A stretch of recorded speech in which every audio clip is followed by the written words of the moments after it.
Hello শিক্ষার্থীরা, কেমন আছো তোমরা? আমি তোমাদের জন্য বরাবরই ক্লাস নিয়ে হাজির হচ্ছি।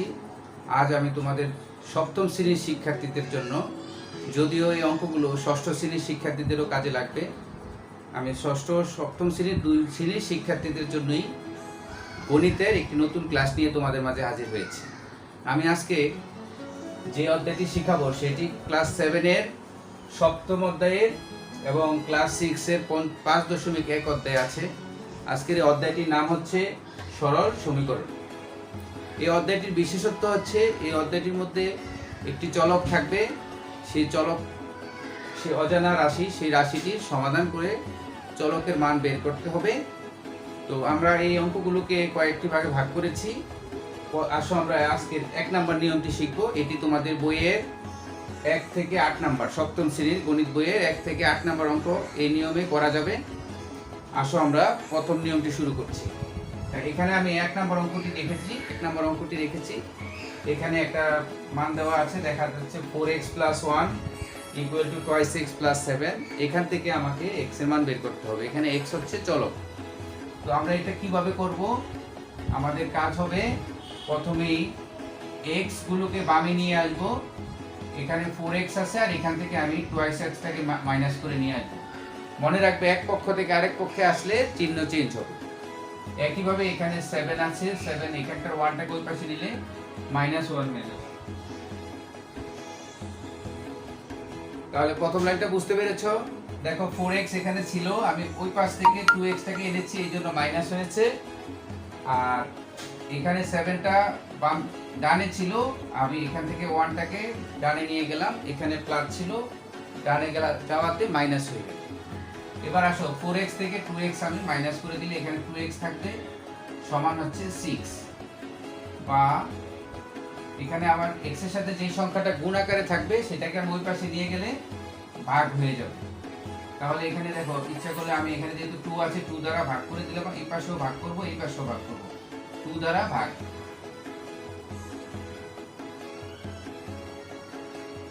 তাহলে আমাকে এখানে ভাগ করলে 2 ভাগ করলে আসবে এখানে শুধু x আর এখানে থাকতেছে 3। তাহলে আমি সুতরাং x এর মান পেয়ে গেলাম 3। অতএব নির্ণয় সমাধান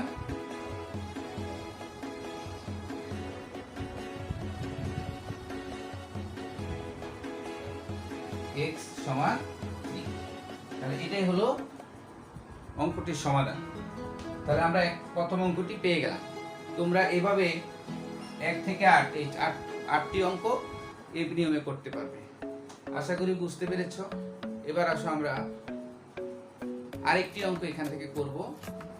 বলতে পারবে আশা করি। এখানে চলক হচ্ছে z, অর্থাৎ আমাকে z এর মানটি বের করতে হবে। এটাই হলো এই অঙ্কের সমাধান। তো আমরা এখানে দেখো একই নিয়মে আমি কাজ করছি। এখানে যেই চলকটি আছে সেটা আমি এখানে রেখে দেব 2z, আর ডান দিকে যেই চলকের মানটা আছে 3z, এটাকে আমি ডানে বামে নিয়ে আসলে কি হবে? চিহ্ন ঘুরে যাবে, অর্থাৎ -3z সমান হবে এখানে +2 আছে, আর এই পাশের যে সংখ্যাটি আছে 17, এটাকে আমি ডানে নিয়ে গেলে -17 হলো। প্রথমে আমি পক্ষান্তর করব। এবার আসো দেখো, এখানেও মাইনাস, এখানেও মাইনাস, তাহলে এখানে মাইনাস চিহ্ন দেব। আর মাইনাসের কত হবে? 2 আর 3, মোট হবে 5। ইকুয়াল হবে এখানে প্লাসের 2 মাইনাসের 17। এখানে যেটা বড় সেই চিহ্নটি এখানে বসাতে হবে। এবং যেহেতু এখানে 17 বড়, এখানে -17 থেকে 2 গেলে 50। এবার আসো এখানে সামনে দেখো z এর সাথে -5 আছে, তো আমি এই -5 দ্বারা উভয় পক্ষকে ভাগ করে দিচ্ছি। তাহলে আমরা কত দিয়ে ভাগ করব? -5 দ্বারা ভাগ করে দিব।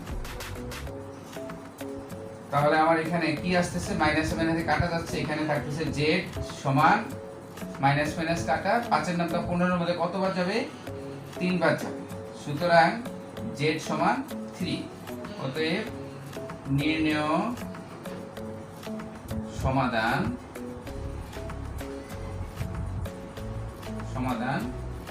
z = 3। তাহলে আশা করি বুঝতে পেরেছো। আমরা একই নিয়মে দুটো অঙ্ক করে ফেললাম। এভাবে তোমরা বাকি অঙ্কগুলো করবে, আশা করি পারবে। এই অঙ্কগুলো তোমাদের SBA নাম্বার হিসাবে HW জমা দিলে নাম্বার পাবে। এবার আসো আমরা নিয়ম 2 যাব। নিয়ম 2 এ আছে তোমাদের বইয়ের 9 থেকে 16 নম্বর অঙ্ক।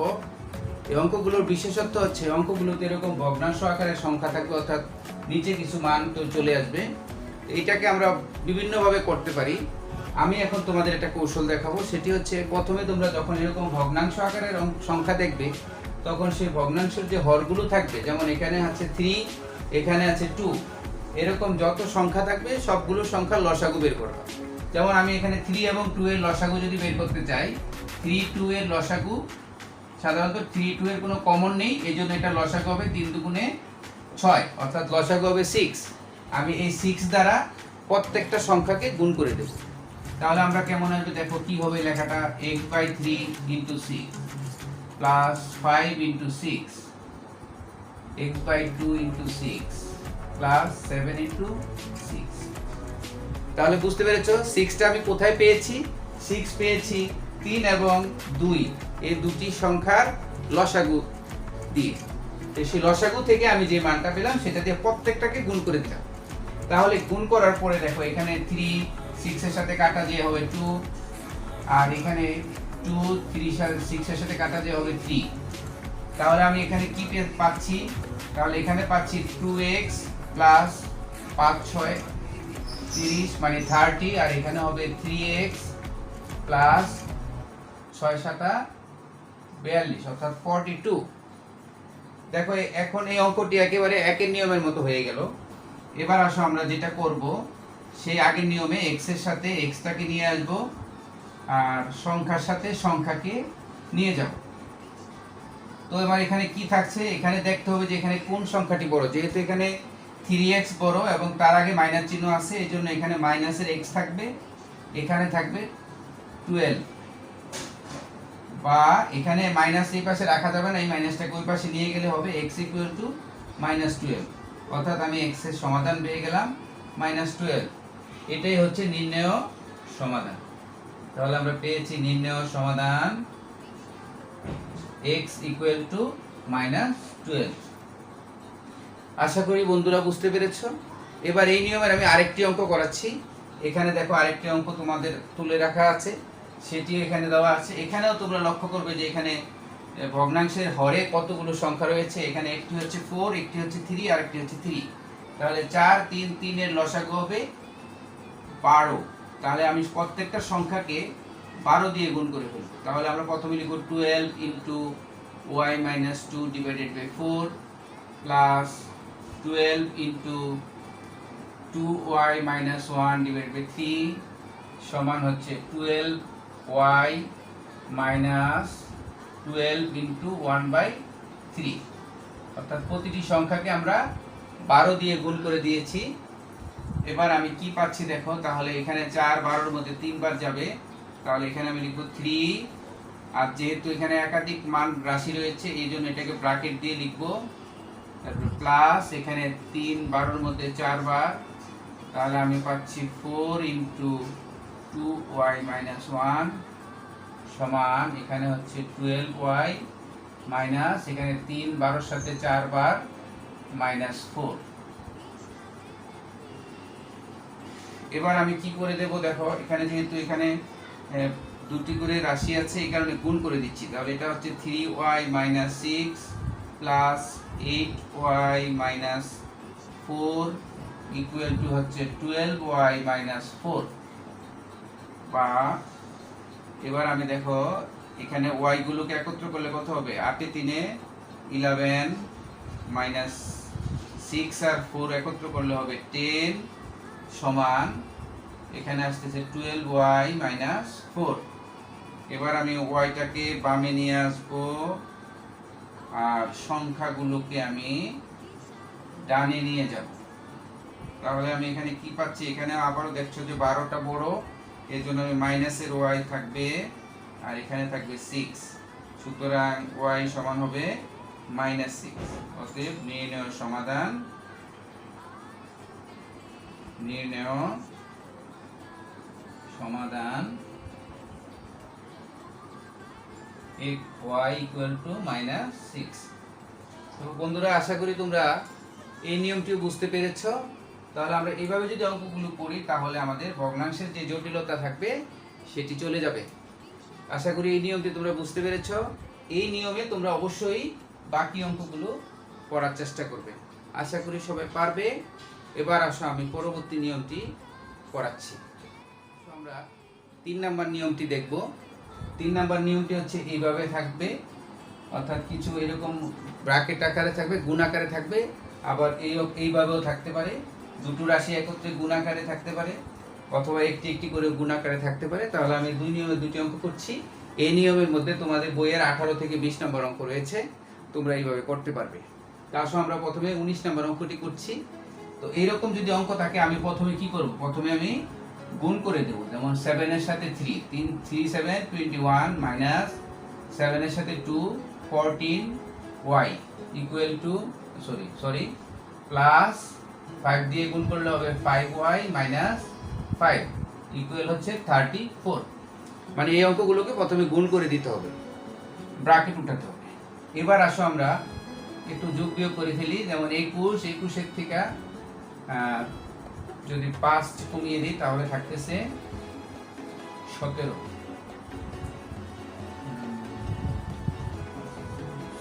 16 থাকতেছে 16 মাইনাস, এখানে যেহেতু 14 বড় 5 ছোট, তাহলে মাইনাসে থাকবে 9y ইকুয়াল টু হচ্ছে 34। বা আমি 9yটা রেখে দেব 34 এর সাথে 16টাকে ডান পাশে নিয়ে গেলাম। বা আমার এখানে রইল 9y ইকুয়াল টু হচ্ছে 18। যেহেতু বড়টা প্লাসের এই জন্য এখন এখানে যেটা থাকবে, যেহেতু 9y আছে এই জন্য মাইনাস 9 দ্বারা গুণ করে দিলাম, এখানেও মাইনাস 9 দ্বারা গুণ করে দেব। তাহলে এখানে কাটাকাটি করলে থাকবে y ইকুয়াল টু থাকবে -2। অতএব এটাই হবে আমাদের অ্যান্সার। সুতরাং আমি y এর মান কি পেয়ে গেলাম? -2। সুতরাং নির্ণেয় সমাধান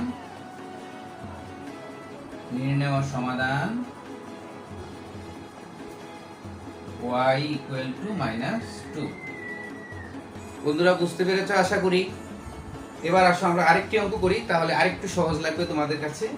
এটা ওইটা তুলনা করে রাশি রয়েছে, দুটো রাশিকে গুণ আকারে দেখাতে হবে।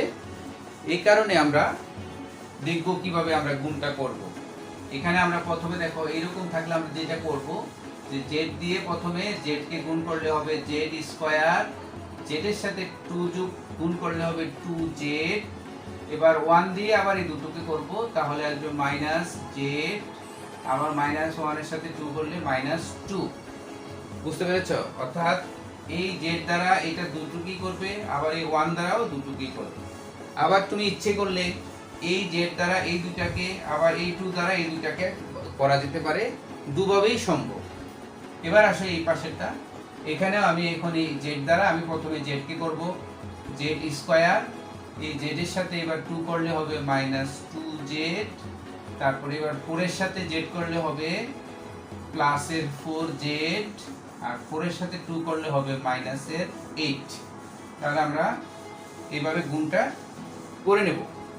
এবার আসো আমরা এখানে একটু যোগ বিয়োগ করে ফেলি। তাহলে এখানে আসতেছে z স্কয়ার, আর এখানে 2z থেকে একটা z কমে যাবে, প্লাসের একটা z থাকবে, আর মাইনাসের 2 থাকবে। এখানে যেটা থাকবে z স্কয়ার, এখানে 2z 4z যোগ বিয়োগ করলে থাকবে 2z -8। বা এবার আমরা চলকগুলোকে সব বামে নিয়ে আসব, সংখ্যাগুলোকে সব ডানে নিয়ে যাব। তাহলে চলকগুলোকে নিয়ে আসি, এখানে যা আছে তা লিখব।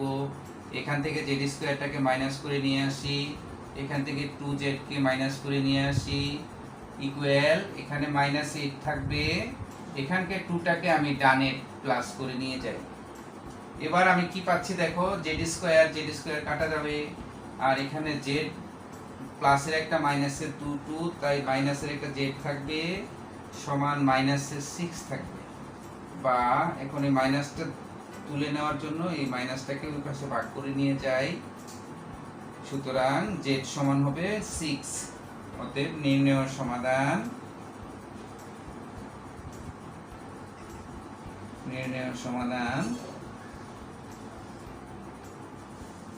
z সমান 6 হয়ে গেল আমাদের। আজকে এক এক করে প্রত্যেকটি নিয়ম আমি করিয়ে ফেলছি এবং আমাদের অধ্যায়ের এই যে সপ্তম শ্রেণীর সপ্তম অধ্যায়ের অঙ্কগুলো মোটামুটি আমাদের হয়ে গেল। আমরা আশা করি এইভাবে বাকি অঙ্কগুলো পারবো। আর তোমাদের এই অঙ্কগুলো বাকি অঙ্কগুলো করে আমাকে কমেন্ট বক্সে জমা দেবে, রুল নাম, রুল শ্রেণী এবং শাখা লিখে। এটি এসবিআই নাম্বার হিসেবে কাউন্ট হবে। সবাইকে শুভেচ্ছা জানিয়ে আজকের মতো ক্লাস এখানেই শেষ করছি। আগামী ক্লাস দেখার আমন্ত্রণ জানিয়ে সবাইকে শুভেচ্ছা জানিয়ে আজকের ক্লাস এখানেই শেষ করছি।